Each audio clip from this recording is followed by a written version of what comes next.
right, welcome to day 6 of 10 times your happiness. Today we're talking 10 times your intuition. I love intuition. I think I have this tendency to it's like my best friend. I like just to stay in my brain all the time, thinking intuitively, well, what does this mean?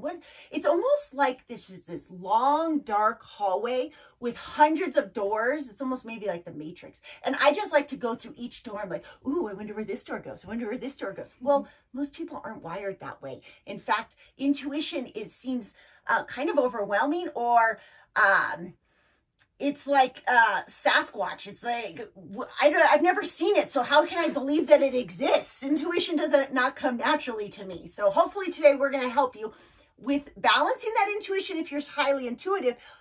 And if you do not have any sense of like what intuition looks like, maybe we'll give you some inspiration on how to find that. So if this is your first time to make mindfulness fun, be sure to subscribe to join us on all of our amazing mindfulness practices that we share with you every day. And here we help you on your journey to higher consciousness so you can experience more joy, love, and emotional liberation.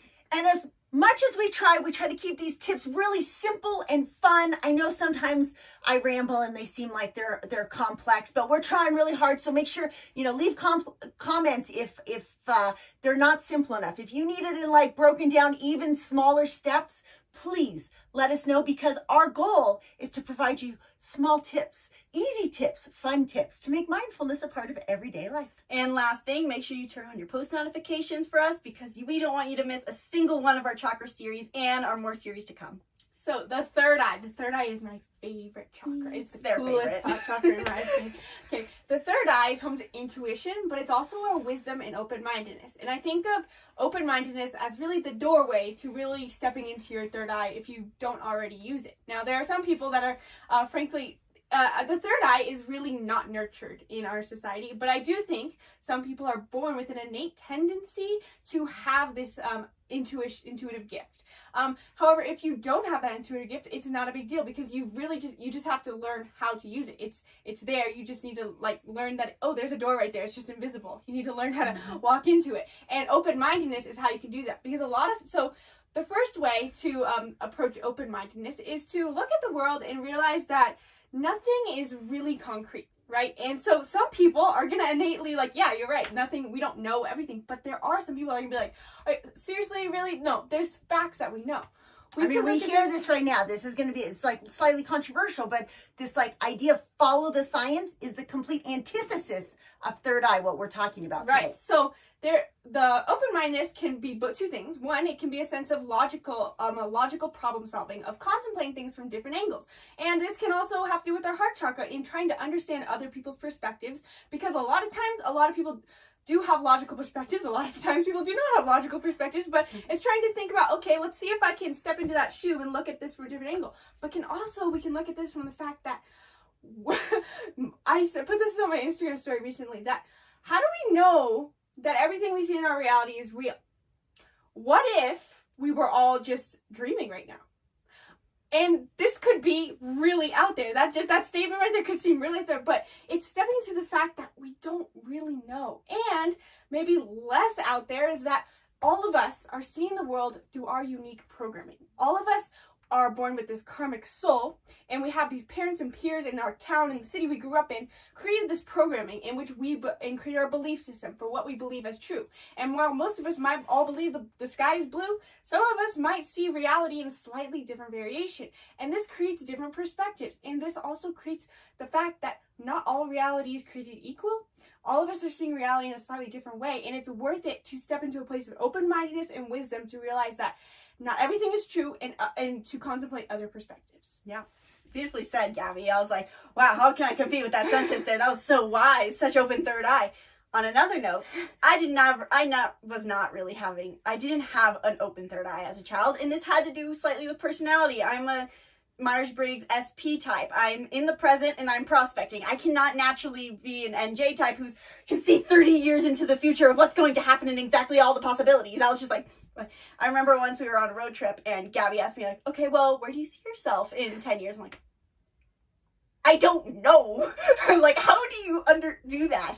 But so that's another side, is that if you have an underactive third eye, and the thing with third eye is that we can't really see the importance of it. We can say why intuition's important, having balance. We can see the logical reasoning of why it's important, but we don't see how it'll actually change our lives. And as someone who didn't have a very open third eye for a very long time and is still in the process of opening their third eye, the change is extreme. It takes your throat chakra and all those expressions, and then I realized it made it so that I could, by seeing the future and trying to project of where I'm going to be and having a little bit of that plan laid out, it makes it so that I can speak my words better, speak with more wisdom, and so that that I don't get too caught up in where I'm going to be right now. It makes it so that any worries that are minute, I realized how much I was actually worrying about small things. And then in opening your third eye, it reminds you like, hey, look at the world.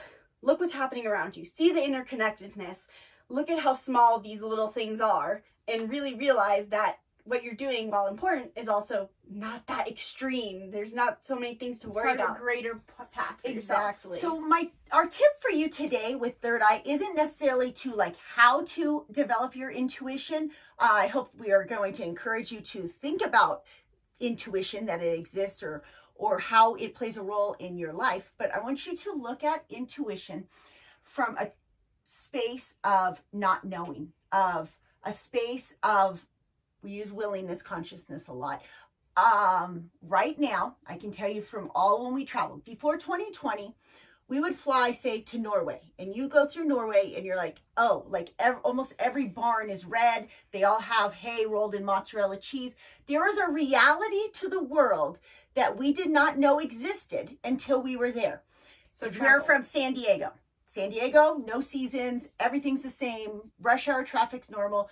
Then let's say we go to Bali. In Bali, like you walk through your like fields of trash to get to the beach.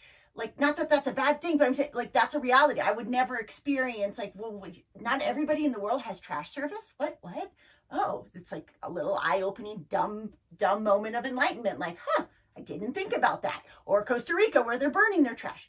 Whatever it is, it's like you don't realize that there's a different reality outside your own perception. And so the goal with today's third eye is to have this willingness to accept the fact that your reality may not be the reality.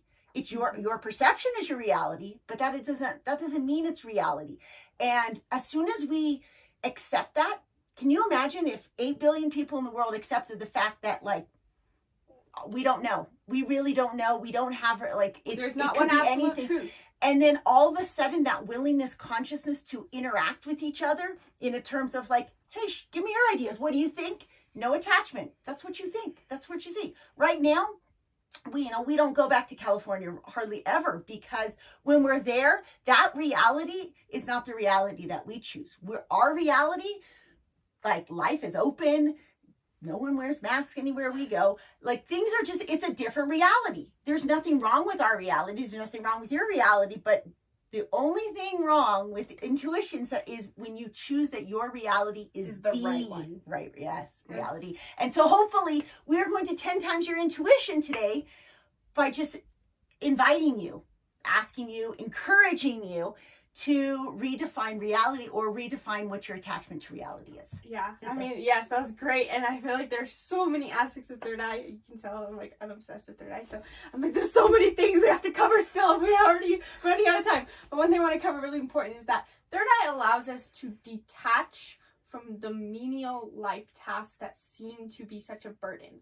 It's looking at the greater scheme of my life as a whole and saying like this little thing that I got upset about doesn't really matter. It allows you to embrace what we call equanimity, which is a Buddhist term for having not an extreme emotional reaction to things that happen in your life. I'm reading the book The Way of the Peaceful Warrior right now, and the character goes to have a picnic in the park, and it starts raining on him, and he has this emotional reaction. All of our food got ruined. That is the antithesis, and his mentor tells him, you are emotionally reactive to everything in your life, and you will never be happy if you're like that. And so the third eye allows us to step back, be like, okay, is it really a big deal? No, probably not. It allows you to detach from things that stress you out. Yeah, and I think last thing is that when you open your third eye, it plays a huge role on your heart chakra, I believe, because it makes it so you can see things from other people's perspectives, and so it makes it so you can have better compassion, because there's so many people who have open heart chakras and like, oh, I just want to give to you, I understand, here's sympathy, but they're not understanding or looking from their perspective what they're going through, so they can't really have a really good heart chakra with them. So when you open your third eye, your self-love for yourself and your love for other people, your relationships are going to be so much better. Yes. All right. We will definitely be coming back to third eye in the future. But for today, I think we gave you some things to think about. And again, we go into deep third eye training in our chakra healing course, Power, Passion, Productivity, which the link is below. I think it can make huge gains in your overall happiness, because when you can let go of this attachment to that your reality is the only reality, oh man, I was there. Like, I can share lots of stories another time, but as soon as I detached from that, man, life has been amazing.